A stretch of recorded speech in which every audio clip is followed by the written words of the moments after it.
इंसान को बचाने, पापों से छुड़ाने, मृतकों को जिलाने मेरा मसीह आया। प्रभु यीशु मसीह के जन्मोत्सव क्रिसमस की इस विशेष आराधना में मैं आपका दिल से स्वागत करता हूं, हार्दिक अभिनंदन करता हूं। आशा करता हूं कि आज की आराधना में हम सब हृदय से परमेश्वर को धन्यवाद देंगे उसकी उस भेंट के लिए जो वर्णन से बाहर है, उस भेंट के लिए जिसमें हमें आशा मिली, जिसमें हमें नया जीवन मिला, जिसमें हमें उद्धार मिला, जिसमें हमें विजय मिली।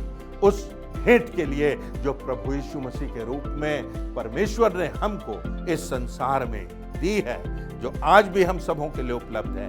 आइए हम उसकी आराधना करें बड़े आदर के साथ, आनंद के साथ, उत्साह के साथ, और प्रभु यीशु मसीह के जन्म दिवस के जश्न को मनाएं। परमेश्वर हम सबों को आशीषित करे। आइए हम आराधना में आगे बढ़ते हैं। हिंदी चर्च ऑनलाइन के सभी श्रोताओं को आज के विशेष क्रिसमस कार्यक्रम में नमस्कार, हार्दिक स्वागत, अभिनंदन। आप सबों के लिए क्रिसमस मुबारक हो और आने वाला वर्ष आपके लिए एक आशीषित वर्ष हो। आइए परमेश्वर की उपस्थिति और उसकी प्रार्थना से आज की आराधना का प्रारंभ करें। सर्वशक्तिमान और दयालु प्रेम पिता परमेश्वर, धन्यवाद देते हैं कि आपने एक ऐसी योजना बनाई कि अपने इकलौते पुत्र को इस संसार में भेज दिया कि जो कोई उस पर विश्वास करे वो नाश ना हो परंतु अनंत जीवन पाए। आपने एक उद्धारकर्ता के रूप में अपने पुत्र को भेजा, क्योंकि इस जगत को जो कि पाप के अंधकार में था, पाप के बंधनों में था, एक उद्धारकर्ता की आवश्यकता थी। और प्रभु यीशु मसीह ने यहाँ आकर मृत्युंजय होकर हमें पापों से मुक्ति दी, हमें आपके सन्मुख उपस्थित होने का हियाव दिया, साहस दिया, और हमें आपके पुत्र और पुत्रियां होने का अधिकार दिया कि हम स्वर्ग में आपकी उपस्थिति में निरंतर आपकी स्तुति और जय जयगान करते रहें। आज की आराधना पर आपकी आशीष बनी रहे, आज के वक्ता के साथ हो, हमारे गीत गाने वाले सभी लोगों के साथ हों, और पिता परमेश्वर जितने ऑनलाइन इस सर्विस में हमारे साथ सम्मिलित हैं, सबों के जीवन आज की आराधना से आशीषित हो। इस विनती को हम प्रभु यीशु मसीह के मधुर और मीठे नाम से मांगते हैं, आमीन। उद्धारकर्ता का जन्म हुआ है और ये एक आशा ही नहीं, एक निश्चयता है, एक विश्वास है। और प्रभु यीशु मसीह के जन्म के समय जैसा कि स्वर्गदूतों ने गीत गाया था, जैसा कि गड़रियों ने उनके साथ मिलकर गाया था, आज हम सब बड़े ही उत्साह और जोश के साथ स्तुति गान करते हैं, परमेश्वर को महिमा देते हैं और परमेश्वर का धन्यवाद करते हैं। आइए हम क्रिसमस के कुछ गीतों को गा लेंगे अपनी क्वायर के साथ।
जन्मा है इमैनुएल, दूतों ने है कहा, आओ चले हम उसी के पीछे, ले चले वो जहां। जन्मा है इमैनुएल।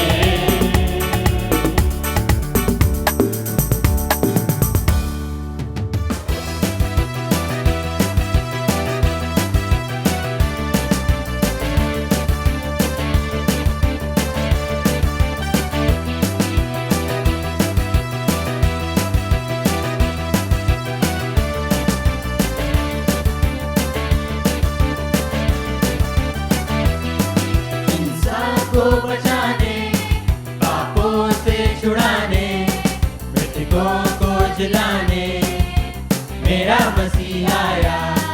इंसान को बचाने, पापों से छुड़ाने, मृतकों को जिलाने, मेरा मसीह आया।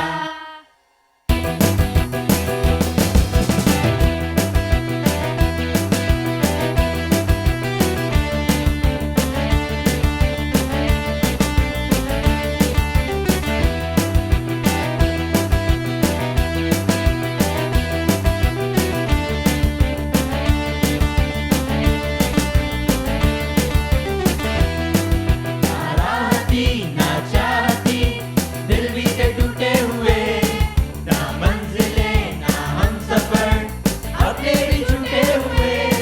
नाराज़ी ना चाहती, दिल भी थे टूटे हुए, ना मंजिले ना हम सफर, अपने भी छूटे हुए। नई जिंदगी नया आसमां, यीशु में सब मिल गया। नई जिंदगी नया आसमां, यीशु में सब मिल गया। इंसान को बचाने, पापों से छुड़ाने, मृतकों को जिलाने, मेरा मसीह आया। इंसान को बचाने, पापों से छुड़ाने, मृतकों को जिलाने, मेरा मसीह आया।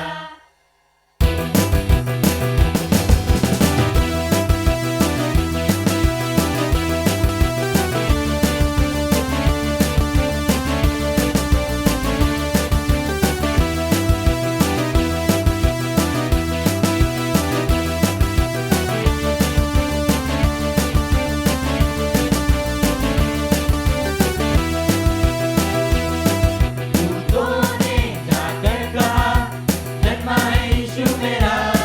गाँवों तो रोशन हुए, महलों में अंधेरा। दूतों ने जाकर कहा, जन्मा है यीशु मेरा। गाँवों तो रोशन हुए, महलों में अंधेरा। उद्धार का उपहार भी यीशु में सब मिल गया। उद्धार का उपहार भी यीशु में सब मिल गया। इंसान को बचाने, पापों से छुड़ाने, मृतकों को जिलाने, मेरा मसीह आया। इंसान को बचाने, पापों से छुड़ाने, मृतकों को जिलाने, मेरा मसीह आया। मेरा मसीह आया, मेरा मसीह आया। क्रिसमस के इस विशेष और आशीषित पर्व पर आप सबों को सादर अभिवादन करता हूं और आपका अभिनंदन करता हूं और प्रभु यीशु मसीह के नाम में आपको आज क्रिसमस की अपनी मंगल कामनाएं अर्पित करता हूं। संसार के कोने कोने में क्रिसमस का ये पर्व मनाया जाता है, बड़े आनंद के साथ, बड़े उत्साह के साथ।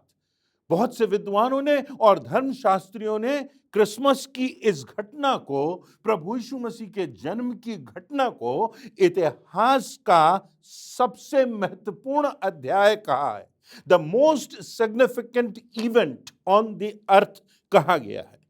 इतना ही नहीं, इस संपूर्ण घटना में किसी व्यक्ति के जीवन को संपूर्णता से परिवर्तित करने की क्षमता है। संसार तो हमको बाहर से परिवर्तित कर सकता है, परंतु भीतर से, हृदय से, अंतरात्मा से, मानसिकता से परिवर्तित करने की क्षमता इस प्रभु यीशु मसीह में है, जो हमको नया जीवन देने के लिए इस संसार में आए। यदि हम गौर करें तो हम पाते हैं कि सारी इस घटना में हर एक के लिए सुसमाचार है, अच्छा समाचार है, आनंद का समाचार है। चाहे वो गरीब हो, गडरियों के समान, उनके लिए भी, चाहे वो अमीर हो, राजाओं के समान, उनके लिए भी, चाहे वो विद्वान हो, उनके लिए भी, सबों के लिए, गौशाले से लेकर राजमहल तक, झोपड़ियों से लेकर शहरों की जगमगाहट तक आनंद का समाचार है, उद्धार का समाचार है, प्रेम का समाचार है, परमेश्वर की बहुमूल्यतम घटना का समाचार है। और समाचार बड़ा सीधा, सरल और सच्चा है कि सारे जगत के लिए एक उद्धारकर्ता जन्मा है, जो प्रभु यीशु मसीह है। परमेश्वर की महानतम योजना का प्रारंभ एक गांव से प्रारंभ होता है, और वो भी गांव के एक गौशाले से प्रारंभ होता है। कोई तूफान नहीं आता, कोई ज्वालामुखी नहीं फटता, कोई आकाशवाणी नहीं होती, सृष्टि में कोई असामान्य घटना नहीं घटती, परंतु क्या होता है? एक बालक का जन्म होता है। इतिहास की महानतम घटना का प्रारंभ एक गौशाले में एक बालक के जन्म से होता है। और ये जो घटना है, ये जो प्रभु यीशु मसीह के जन्म की बात है, इसने मानो संसार की दिशा बदल दी। इसने इतिहास को प्रभावित किया, इसने वर्तमान को प्रभावित किया, और मानवता के भविष्य को निश्चित रूप से इस घटना का प्रभाव पड़ने वाला है। तो इतनी प्रभावशाली घटना जो है, इस पर हम थोड़ी देर व्याख्या करेंगे, चिंतन करेंगे, परमेश्वर की आवाज उसके वचन के माध्यम से सुन सकेंगे। पहली बात यदि हम देखें कि प्रभु यीशु मसीह का प्रभाव इस पृथ्वी पर है। इतिहास के पन्नों में यदि हम देखें तो बहुत से नाम हैं, बड़े बड़े नाम हैं, ऐसे लोग जिन्होंने चिकित्सा के क्षेत्र में, शिक्षा के क्षेत्र में, जिन्होंने साइंस के क्षेत्र में, जिन्होंने फिलॉसफी के क्षेत्र में, धर्मशास्त्रों के क्षेत्र में महान काम किए, बहुत से इन्वेंशंस किए, बहुत से आविष्कार किए, उन लोगों के नाम हैं। बहुत से राजनीतिज्ञ नेताओं के नाम हैं, बहुत से महापुरुषों के नाम हैं, बहुत सी महान आत्माएं जिनको हम कहते हैं, उनका नाम है। जूलियस सीजर का नाम है, हिटलर का नाम है, मुसेलिनी का नाम है, अलेक्जेंडर द ग्रेट का नाम है, शेक्सपियर का नाम है, माओ त्से तुंग का नाम है, अब्राहम लिंकन का नाम है, एल्बर्ट आइंस्टाइन का नाम है। ये सब ऐसे लोग थे जिन्होंने संसार में प्रभाव डाला, संसार में तहलका मचा दिया। गहराई से इन्होंने संसार में प्रभाव डाला, परंतु ये आए, संसार को प्रभावित किया और चले गए। अब कहीं कोई कब्र में दफन है, कहीं कोई राख में समाप्त हो गया, कहीं कोई मिट्टी में मिल गया, अब कोई मानो स्मारक बन करके रह गया। प्रभु यीशु मसीह के विषय में यदि हम देखें तो हम पाएंगे कि प्रभु यीशु मसीह ने कभी कोई पुस्तक नहीं लिखी, पर आज तक सारे संसार में 1000 से अधिक भाषाओं में प्रभु यीशु मसीह के विषय में पुस्तकें लिखी जा चुकी हैं। प्रभु यीशु मसीह कोई कॉलेज नहीं गया, पर आज 8,50,000 से अधिक विश्वविद्यालय इस सारे संसार में यीशु मसीह के नाम से, उसके आधार पर चलाए जा रहे हो। चाहे ऑक्सफोर्ड यूनिवर्सिटी हो, कैम्ब्रिज यूनिवर्सिटी हो, हार्वर्ड यूनिवर्सिटी हो, येल यूनिवर्सिटी हो, सब प्रभु यीशु मसीह की प्रेरणा से प्रारंभ हुए। प्रभु यीशु मसीह ने कभी कोई गीत नहीं लिखा, परंतु आज सारे संसार में हर एक भाषा में उसकी महिमा के गीत गाए जा रहे हैं। उसने किसी सिंहासन पर बैठ करके राज नहीं किया, परंतु आज संसार की सबसे अधिक जनसंख्या प्रभु यीशु मसीह का अनुगमन कर रही है। उसने कभी मनोविज्ञान का अध्ययन नहीं किया, परंतु प्रभु यीशु मसीह ने सबसे अधिक दिलों को जोड़ा है, निराश लोगों को आशा दी है, पापियों को बचाया है, विश्व पर वो छा गया है। रोम का साम्राज्य आया और धराशायी हो गया। बड़े बड़े राजा आए, राष्ट्रपति आए, सेनापति आए, छाए और धूमिल हो गए, पर इस प्रभु यीशु मसीह का नाम हर दशाब्दी में, हर शताब्दी में बढ़ता गया और संसार के कोने कोने में आज प्रभु यीशु मसीह के नाम का झंडा लहरा रहा। 2020 वर्ष आए और चले गए, ये प्रभु यीशु मसीह आज भी जीवित है, स्वर्ग के उच्चतम सिंहासन पर पिता के साथ विराजमान है। और इस प्रभु यीशु मसीह के लिए करोड़ों लोग हैं जो अपनी जान की बाजी लगाने को तैयार हैं, जो अपनी धन संपत्ति को छोड़ने के लिए तैयार हैं, जो अपना घर, अपना पद, अपनी प्रतिष्ठा, अपना क्षेत्र, अपना देश छोड़ करके लोगों को बचाने के लिए, उनको नई जिंदगी देने के लिए, अंधियारे में उजियाला बनने के लिए, अपनी कुर्बानी देने के लिए तैयार हैं। 2020 वर्ष बीत गए और आज भी उसके जन्म का जश्न संसार के कोने कोने में मनाया जाता है, क्योंकि कुछ तो है इस प्रभु यीशु मसीह में जो निराश लोग सामर्थ पाते हैं, अपराधी जो हैं वो ग्लानि से मुक्त किए जाते हैं, पापी जो हैं वो संपूर्ण क्षमा पाते हैं, तनावग्रस्त जिंदगियों में शांति आ जाती है। जब जिंदगी में कुछ दिखाई नहीं देता, जब धुंध छा जाती है, जब कुछ समझ में नहीं आता, ऐसा लगता है कि कुछ नहीं बचा, इस प्रभु यीशु मसीह की ओर लोग देखते हैं और आशा पाते हैं, उजाला पाते हैं, नया जीवन पाते हैं, नई जिंदगी पाते हैं। जिंदगी का एक नया अध्याय प्रारंभ हो जाता है। जो कुछ बीत गया सो बीत गया और एक नई जिंदगी, एक नई सृष्टि प्रभु यीशु मसीह में लोग बन जाते हैं। आज प्रभु यीशु मसीह के करोड़ों दीवाने इस संसार में मौजूद हैं और सारे संसार को प्रभावित करने में लगे हुए हैं। प्रभु यीशु मसीह के नाम का प्रभाव इस संसार में हुआ है और होता चला जा रहा है। ना सिर्फ इस संसार में, परंतु हम ये भी देखते हैं कि यीशु मसीह के नाम का प्रभाव स्वर्ग में है। लिखा हुआ है वो स्वर्ग का सिंहासन छोड़कर इस पृथ्वी पर आ गया। उसने एक बालक का स्वरूप, मानव स्वरूप, एक दास का सा स्वरूप धारण कर लिया। जिसको स्वर्गदूतों की महिमा प्राप्त थी, वो इस संसार को बचाने के लिए, लोगों को प्रेम और उद्धार का संदेश देने के लिए एक दास के समान इस संसार में आ गया।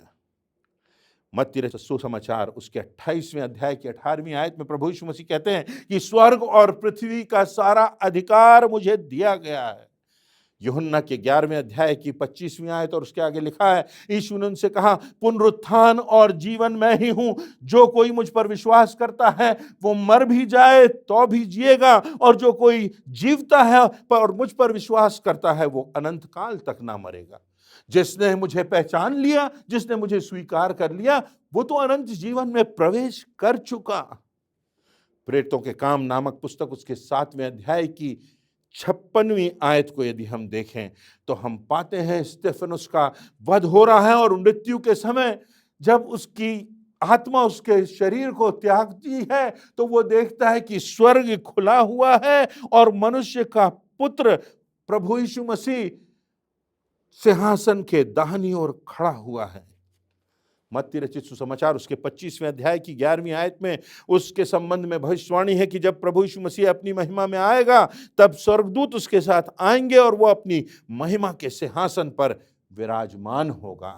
प्रभु यीशु मसीह जो पृथ्वी और स्वर्ग का राजा है, जो सृष्टि करता है, उसका प्रभाव इस पृथ्वी पर है, सृष्टि में है, क्योंकि सृष्टि का कर्ता वही है। इससे पहले आदि में सारे सब कुछ प्रारंभ होने के पहले प्रभु यीशु मसीह था, प्रभु यीशु मसीह है और प्रभु यीशु मसीह रहेगा। आदि और अनंत, अल्फा और ओमेगा, ये प्रभु यीशु मसीह है और इसलिए इस पृथ्वी पर और स्वर्ग पर उसका प्रभाव है। प्रभु यीशु मसीह का प्रभाव नरक की शक्तियों पर भी है। लिखा हुआ है दूसरे थिस्सलुनीकियों उसके पहले अध्याय की 8वीं आयत में कि जो परमेश्वर को नहीं पहचानते और उसके सुसमाचार को, प्रभु यीशु मसीह को ठुकराते हैं, उनका पलटा परमेश्वर उनसे लेगा और वो अनंत जीवन नहीं परंतु अनंत दंड प्राप्त करेंगे। मत्ती 7 उसके 13वें अध्याय के दूसरे भाग में लिखा है, क्योंकि चौड़ा है वह फाटक जो चाकल है, जो संसार का है, जो सांसारिकता का है, वो विनाश को पहुंचाता है। और उसके बाद रोमियो के 8वें अध्याय की पहली आयत में लिखा है, सो अब जो मसीह यीशु में हैं उन पर दंड किया गया नहीं, क्योंकि वे शरीर के अनुसार नहीं परंतु आत्मा के अनुसार चलते हैं। वो आत्मा, वो पवित्र आत्मा जो परमेश्वर हमको देता है। प्रभु यीशु मसीह का व्यापक प्रभाव है इस पृथ्वी पर, सारे संसार पर, सारी सृष्टि पर, सारे सौरमंडल पर, स्वर्ग पर, नरक पर। परंतु जो प्रमुख प्रश्न है, जो सबसे सिग्निफिकेंट क्वेश्चन है, वो ये, क्या इस प्रभु यीशु मसीह का प्रभाव मेरे और आपके व्यक्तिगत जीवन पर पड़ा है कि नहीं? क्या उत्तर दिया हमने इस प्रभु यीशु मसीह को? यूहन्ना रचित सुसमाचार उसके पहले अध्याय की 12वीं आयत में लिखा है, परंतु जितनों ने उसे ग्रहण किया उसने उन्हें परमेश्वर की संतान होने का अधिकार दिया। उससे हमें वो अधिकार मिला। दूसरा कुरिन्थियों 5:17, सो यदि कोई मसीह में है तो वह नई सृष्टि है, पुरानी बातें बीत गईं, देखो वे सब नई हो गईं। पहला यूहन्ना उसका पहला अध्याय उसकी 9वीं आयत में, यदि हम अपने पापों को मान लें, स्वीकार कर लें, तो वह हमें हमारे पापों को क्षमा देने में और हमें सब अधर्म से शुद्ध करने में विश्वास योग्य और धर्मी है।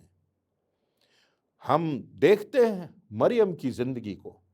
जब मरियम को खबर मिली कि वो कुंवारी है परंतु पवित्र आत्मा की सामर्थ्य से उसके गर्भ में एक बालक है, प्रभु यीशु मसीह उत्पन्न होने वाला है, तो उसने उस परमेश्वर की आज्ञा को, उस प्रभु यीशु मसीह के आने के माध्यम बन जाने को स्वीकार कर लिया। लूका रचित सुसमाचार उसके पहले अध्याय की 38वीं आयत में लिखा है, उसका जवाब होता है मरियम का, मैं तो प्रभु की दासी हूं, मुझको तेरे वचन के अनुसार हो। उसकी प्रतिक्रिया स्वीकृति की प्रतिक्रिया थी, हां की प्रतिक्रिया थी।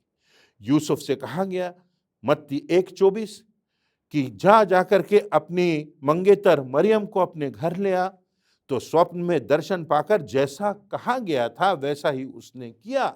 आज्ञाकारिता का जीवन, स्वीकार्यता का जीवन। फिर हमारी नजर जाती है हेरोदेस की ओर। हेरोदेस जिसने प्रभु यीशु मसीह जानते हुए भी कि ये राजाओं का राजा, प्रभुओं का प्रभु है, जानते हुए भी कि उसका जन्म हुआ है, उसको स्वीकार नहीं किया, उसको स्थान नहीं दिया, यहां तक कि उसका विरोध किया। बच्चों को कत्ल करने का आदेश उसने निकाल दिया। मत्ती रचित सुसमाचार उसके दूसरे अध्याय की 16वीं आयत के अनुसार उसकी प्रतिक्रिया नकारात्मक थी प्रभु यीशु मसीह के प्रति। न सिर्फ नकारात्मक थी परंतु विरोध के स्वर थे, विरोध की योजना थी, षड्यंत्र की योजना थी, मसीहत को तबाह करने की योजना थी। वो हो नहीं सका। व्यक्ति की इच्छा, व्यक्ति का अधिकार परमेश्वर के सामने क्या है? कोई अधिकार, कोई अधिकारी, कोई शासक परमेश्वर की शक्ति के सामने कुछ भी नहीं। वो क्षणों में ध्वस्त हो सकता है। पिलातुस जो एक जज था, उसकी प्रतिक्रिया तटस्थता की प्रतिक्रिया है। वो अपने हाथ धो लेता है, मैं तो कुछ नहीं कहता, ना हाँ कहता ना कहता, इसको लोगों के हाथ में सौंप देता हूं।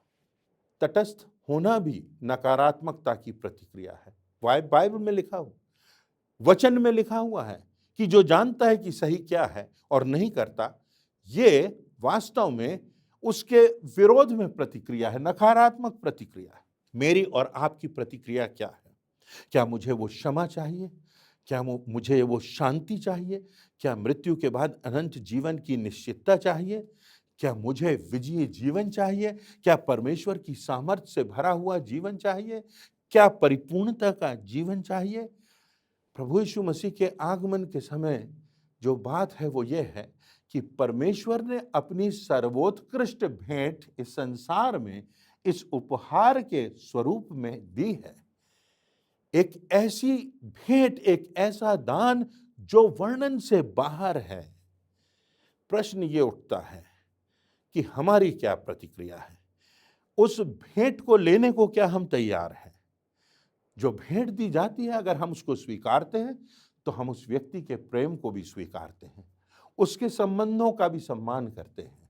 और अगर हम उसको ठुकराते हैं तो हम अपने संबंध उससे तोड़ लेते हैं। मेरी और आपकी क्या प्रतिक्रिया है? केवल प्रभु यीशु मसीह का नाम लेने से, किसी मसीही परिवार में पैदा हो जाने से कोई प्रभु यीशु मसीह का अनुयायी नहीं होता, परंतु प्रभु यीशु मसीह के समान अपने जिंदगी को बनाने के लिए, क्षमा करने के लिए, प्रेम करने के लिए, त्याग करने के लिए, सेवा करने के लिए, शत्रुओं के लिए प्रार्थना करने के लिए, दुश्मनों से प्रेम करने के लिए, निराश जो हैं उनको आशा देने के लिए, गिरते हुओं को उठाने के लिए जो अपनी जिंदगी लगाता है, जो प्रभु यीशु मसीह के बलिदान को स्वीकार करता है, वो उस भेंट को भी स्वीकार करता है जो परमेश्वर ने प्रभु यीशु मसीह के रूप में हमको प्रदान की है। हम परमेश्वर का धन्यवाद करते हैं। यदि आप किसी डॉक्टर के पास जाते हैं और उससे कंसल्ट करते हैं, उसकी बात सुनते हैं, उसके हाथ का लिखा हुआ प्रिस्क्रिप्शन भी ले लेते हैं, परंतु फिर उसके हिसाब से दवा नहीं लेते हैं, तो आप जानते हैं उसका परिणाम क्या होता है। आज उस भेंट के प्रति हमारी क्या प्रतिक्रिया है? काश हम इस प्रभु यीशु मसीह को ग्रहण करें, परमेश्वर की उस अद्वितीय भेंट को स्वीकार करें और परमेश्वर की उस महिमामय भेंट के लिए परमेश्वर का धन्यवाद करें जो वर्णन से बाहर है। प्रभु यीशु मसीह का प्रभाव सारे संसार पर तो हुआ है, होता रहा है, इतिहास में होता रहा है, स्वर्ग में होता है, नरक की शक्तियों पर हुआ है, परंतु मुद्दे की बात यह है, क्या प्रभु का प्रभाव मेरी और आपकी जिंदगियों को बदलने के लिए पड़ा है कि नहीं? प्रभु का प्रभाव मेरे और आपकी जिंदगी में दिखाई देता है कि नहीं? क्या प्रभु के प्रभाव में होकर हम चलते हैं? आज यही बात है और इसी बात का सकारात्मक उत्तर देते हुए हम इस क्रिसमस को मनाएं, परमेश्वर की उस भेंट को स्वीकार करें जो प्रभु यीशु मसीह के रूप में उसने मेरे और आपके लिए इस संसार में दी है। परमेश्वर के नाम का धन्यवाद हो। आप सबों को इस विशेष अवसर पर परमेश्वर की विशेष आशीष प्राप्त हो, ऐसी मेरी याचना। आइए हम सब परमेश्वर के आदर में अपने स्थानों पर खड़े हो जाएंगे, अंतिम प्रार्थना करेंगे। परमेश्वर को आज की आशीषित आराधना के लिए, प्रभावशाली वचनों के लिए हृदय से धन्यवाद देंगे। एक कोरस प्रार्थना के रूप में गाएंगे और अंतिम आशीष के द्वारा हम अपनी इस आराधना को समाप्त करेंगे। पिता परमेश्वर, प्रभु यीशु मसीह के नाम से तेरे अनुग्रह के सिंहासन के सामने आते हैं। तेरा हृदय से लाखों लाख धन्यवाद करते हैं आज के इस आशीषित दिन के लिए। धन्यवाद करते हैं इस सुंदर आराधना के लिए। धन्यवाद करते हैं तेरे प्रभावशाली वचनों के लिए। धन्यवाद करते हैं पिता सबसे बढ़कर तेरे महान प्रेम के लिए। तूने हमसे इतना प्रेम किया कि तूने अपने इकलौते पुत्र प्रभु यीशु मसीह को इस संसार में भेज दिया ताकि जो कोई उस पर विश्वास करे वो नाश ना हो परंतु अनंत जीवन पाए। पिता परमेश्वर, हम तेरा धन्यवाद करते हैं कि प्रभु यीशु मसीह के द्वारा से हम तो सच्चे और जीवित परमेश्वर को एकमात्र पिता के रूप में, स्वर्गीय पिता के रूप में स्वीकार कर सके, तुझसे हमारे टूटे हुए संबंध फिर से जोड़ सके।